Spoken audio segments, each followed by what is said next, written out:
There's one particular case when I was, I think it's a death, someone suicide or something. Yeah, someone suicide, and we went into this house to talk to the family members. I saw this very old black and white, the Chinese photo with the emperor kind of a thing. That photo, still remember that? So my partner was talking to the family in Chinese. I saw this photo. This photo had something. The eyes is like very very real, and it's like looking at you. So I called my partner. I say, "Hey, see this photo is like very strange." Then I look at the photo. Then he look at me. He say, "Hey, Murali, let's come. Enough already. We go." I say, "Why?" Then he was saying that there's something else that was standing beside there. I could not see, but he saw. I really don't feel good. I'm getting a vibe. Is anyone here? What did you find? You are listening to Supernatural Confessions. I was very curious about spirituality because it runs part of my family. I learned from my uncle, my father's brother, because since young I've seen him doing a lot of spiritual work in a very silent way. You can see him doing a lot of things, helping people and everything. So I was always very curious about what is this all about. So when I was 16 years old, I was traveling with my whole family to India.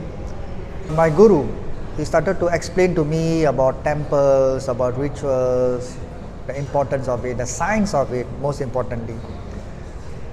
Then I started to ask him more questions and everything. So he was able to answer me everything that I was asking him. Then I asked him, I want to learn, teach me.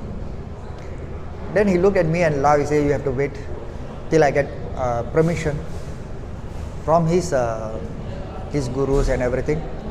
Well, I waited for 4 or 5 months. Then he said, okay, you are ready. Permission granted. I can start to teach you. So that is where he actually started from the age of 16. For 3-4 years, I was always going. The only teaching was to meditate. All the questions I was asking, he asked me to ask myself and get the answer and come back to him and to tell him. So this is how he actually groomed me and taught me. A lot of just boring sitting around stuff. Super boring, brother. Super boring. Are you gifted to receiving this, or do you have to struggle with it? I will say I am gifted in a lot of ways. I'm blessed also in a lot of ways by this practice that I've taken. I can also say I'm chosen in a certain way, because what I see some people are struggling to do or to work upon during their spiritual practice, I find it is very easy and accessible to certain knowledge. So I think it's a blessing. Definitely it's a blessing.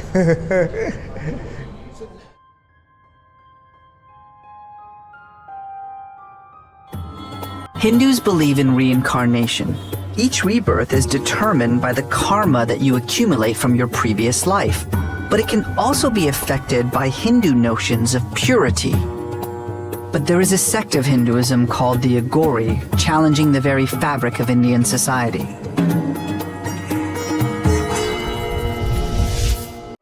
Aghori means darkness. Aghora means extreme. So what is extreme darkness? Everyone who practices spirituality, the first thing they will be looking forward is the light. They want the light, they want to see the light, they want to feel the light to protect them and guide them in all their spiritual life or their material life and everything. But in the Aghora practice, we are taught to work and merge together with the darkness. It's only in the darkness that you are taught how powerful the light can be, because without darkness you will never understand the power of the light. So that is what an Aghora actually means. People have, the Westerners have strongly influenced people with the wrong idea of what an Aghori is because of the footage or documentary they have gone through Varanasi in India with all the extreme practices and everything. But that is not what it is. It is only a certain segment of it. But what actually an Aghori means is, in the darkness of yourself, you awake to the light. So there are certain rituals which are extreme practices, because that creates a certain intensity, and also you are working with your illusions, your desires. Most of the spiritual practice, they will advise you to keep away from your desires. They do not want you to fall a victim of your desires. But in Aghora practice, they welcome your desires. They want you to embrace your desires and you become a master of your desires. So the desire doesn't control you. That is what an Aghori actually is. It's extreme practice because of this reason. You are awakening from your desires. You go through all your desires, you embrace all your desires, the illusions of life, and you awake from it. That is what an Aghori is.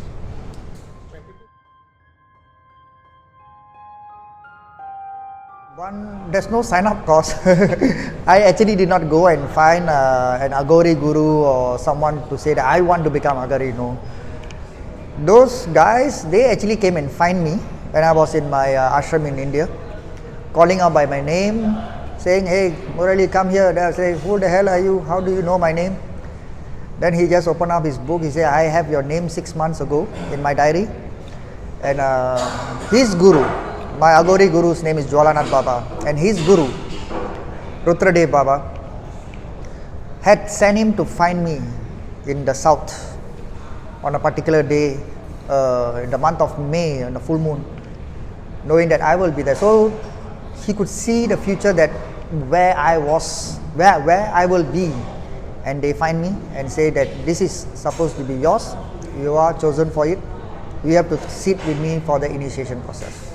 You don't have a choice. So that's how I became a choice. I don't have a choice. I was like, okay, I'm willing to go for it, because it's not something that I went and searched for.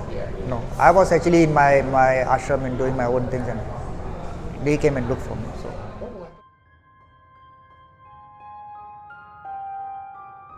I was a policeman.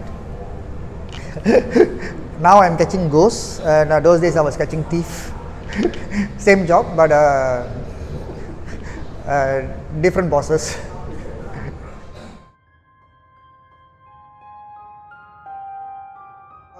I was in this particular division, so I was assigned to the lockup duties. So every night when we are doing a night shift, we have to do cell check on the head count of accused and everything. The lockup book is one very big book, gigantic book. So every night when I was doing the patrolling of the lockup, doing the head counts, I will have one extra head. It doesn't tally with my lockup book. So I asked the senior, how come I am getting one extra head but doesn't tally with my book? Then the senior laughed. I said, then my senior was a lady. You went to this, I think it's cell 9 or cell 10 is the remand cell. Say, did you find someone extra sitting in this cell? I said, yeah, I saw the person there sitting down there. I said, do you check the board again? You check the book again, you see whether there's accused there or not. I opened the book and said, nobody there, sir. It's not registered there. So she was laughing, then she said, this person had committed suicide some time back. So if you do head count, you usually find this person there. It was shit. Yeah. It's like literally someone is sitting down there. So you do head count, people are sleeping and everything. So this guy usually will be like sitting down by the side of the grill there, sitting down. So you just do head count, no, because at night you don't really look see. Exactly, but just do head count, say how many person, okay, then you tell you the book, okay, all your keys are back, so in the morning you are preparing for the court, your breakfast, because you need to order all these things and everything. Everything but extra. So then only realize, oh, okay, we have some extra visitors. This guy has been in prison for don't know how long, how long. Never get his release, brother, so sad. You try interacting with the spirit? No. Those days I still very baru, so I just Ignore. Yes, walk away. Because I never realized the station was very, very ghost friendly. It's everywhere, from my basement to the 4th level. Every floor has everything. Another one is in the maintenance room. Usually this happen when after suicide cases, because they have this blue tent. So once they open up the tent and everything, they bring it back to the maintenance room. You can hear someone breathing because they have to air that tentage, right? So we have to open it up in the maintenance room and everything. So when you're at night, when you're doing your accounting, your checking and everything, you will hear someone breathing from that tent. Then you say, oh, you have someone extra here. Then you just close the door slowly, say, okay, thank you, I will see you later again. Nothing to freak out. That is one in maintenance room, that particular experiment incident. Then the armory. So we have those old radio. So during armory time, I would tune to Tamil music and everything. So at night after 1, 2 o'clock, suddenly the thing will go into some Hokkien Cantonese song. I think, how come? I never think, because it's the old radio, you have to tune that frequency and everything. Then I start to smell those Chinese joss paper smell. It's armory, but very close to the back of this type of smell coming, because if burn means you finish already. Then I start to sense someone else is there in that armory. And I say, okay, you can listen to the radio until morning. I'm leaving the armory, the whole space is for you. But make sure you look after my arms lah. I will just simply go down to my church office and do my stuff until the morning, because then we have to do the handing over of armory and everything. Which station is it? Ang Mo Kio, the old Ang Mo Kio station, Avenue 9, and another one is my parrot cell, cell 2. Those from Ang Mo Kio division will know cell 2 is the most scariest cell. So whenever we have accused who's very difficult to control, very violent, so what we do is we put them in cell 2. Okay, because cell 2 we have some extra help from extra people, officers. After a while, naturally they start to come down, and we say, why are you okay now? I say, there's something here. They will start to see things moving around, they start to see writing on the wall. I say, okay, now you're okay, brother, you want to make some more noise? Okay, please come, then we will handle you properly. So what's inside that cell? Did anyone figure out? There's a lot of, I won't say a lot, a few spirits are there. Even I have seen just simply writing on the wall just appears on the parrot cell and everything. There's one time there was an accused who was kept in. Suddenly I could see scratch mark. Literally in front of me, he was jumping and I could see scratch mark appearing in front of me. I said, where the hell is coming? I thought he was doing it on himself. No, because when we were watching on the camera, we could see his movement. He was being like pushed around, crying and like being beaten up. So I opened up the cell and checked on him. Because see, something was literally scratching him. And you can see the whole, the pinch mark and everything. So that cell is, I don't know. The other cell, that cell 13 or 14, someone suicide. This cell, sometimes people just die naturally. A healthy person goes in. We had, I think, 1 or 2 incidents. I cannot remember that. They just die. Very weird. Very healthy, very normal. They just died. I don't know why. But those days I was like not really into that. It's still a learning stage and everything. So usually I would check with my guru. He said, don't do anything. Just do your work. I say, okay. As long as you're safe, can already. I say, okay.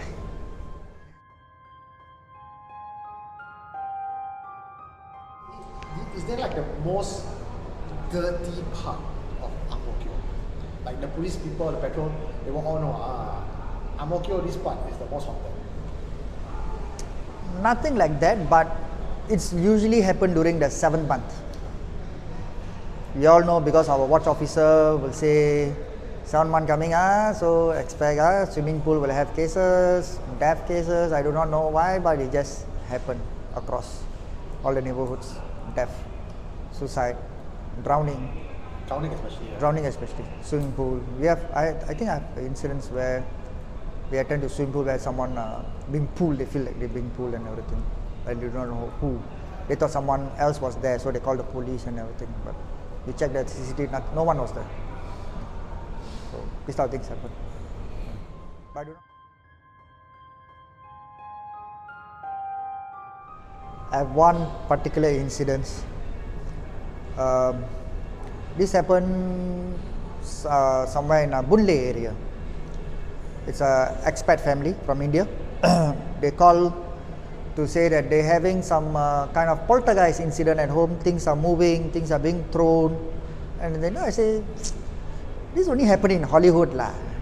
Cannot be in Singapore lah, because we have seen cases, people getting possessed and we do the exorcism and everything, but we have never really come across like this Hollywood kind of thing, things being thrown, people being attacked in such a way. And I went to the house. It's a penthouse.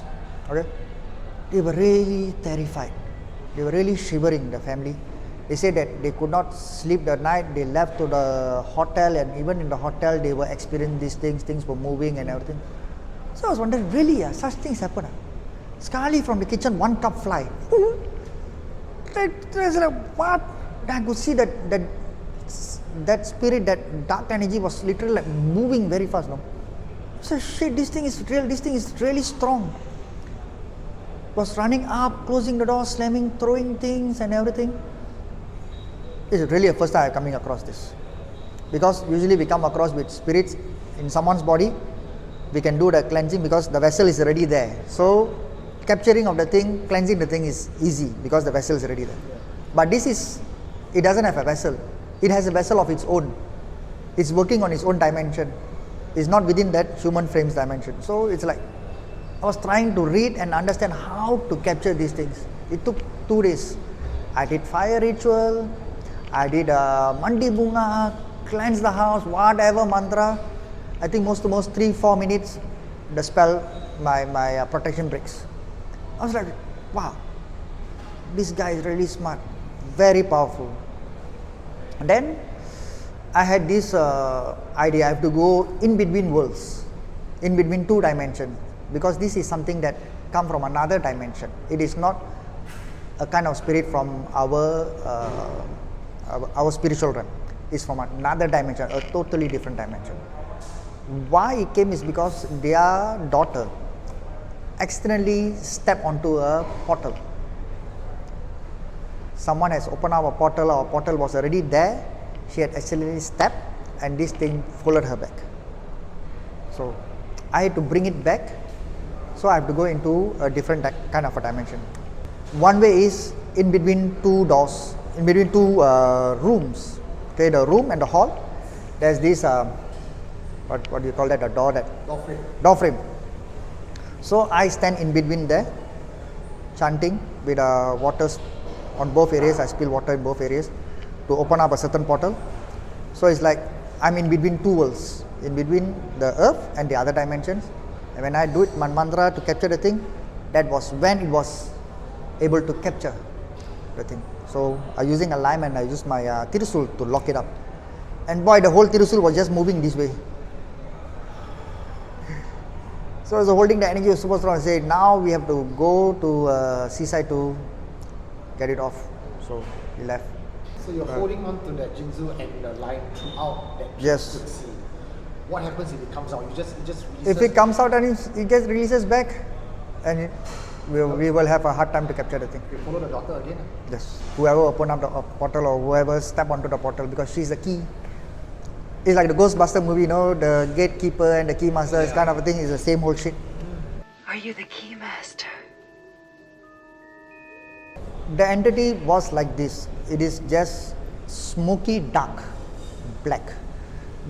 It's not like the normal spirits that we see. It's more shady kind of a thing, smoky light. But this is real dark, darkish color, and you can literally see like it's moving fast like a wind.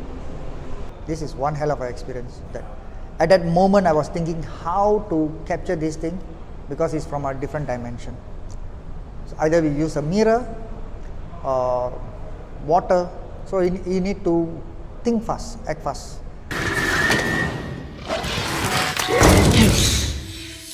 The mirror, the water, these things are real. They have certain possibilities of opening up dimension, closing up dimensions and everything. Even if you look at religious artifacts, practices, they will have mirror to ward off energies and everything. The same mirror, we can use it to capture things, right? But it doesn't work for all. Why do you throw it to the sea? Because there any significance to that? sea is another portal itself, another dimension itself, and something that connects throughout the world, right? So whatever we dispose into the sea, we are able to open up certain energies into it that we get absorbed and gets destroyed or gets locked. So the sea is full of spirits. It's A lot. prison. It's a prison with a lot of things. So when people go swimming in the ocean, it's Yeah, you can see sometimes people feel that they are being dragged. Sometimes people die, and you will have heard of this ghost ship. You know, there are stories of these ghost ship. These are real. I have a uncle who is a sailor. We have traveled around the world. I've talked to him. He also said that these things are real. And also have friends with the police coast guard. They also have shared certain stories like this. So these things are real. I really don't feel good. We're getting a Is there anyone here? What did you find?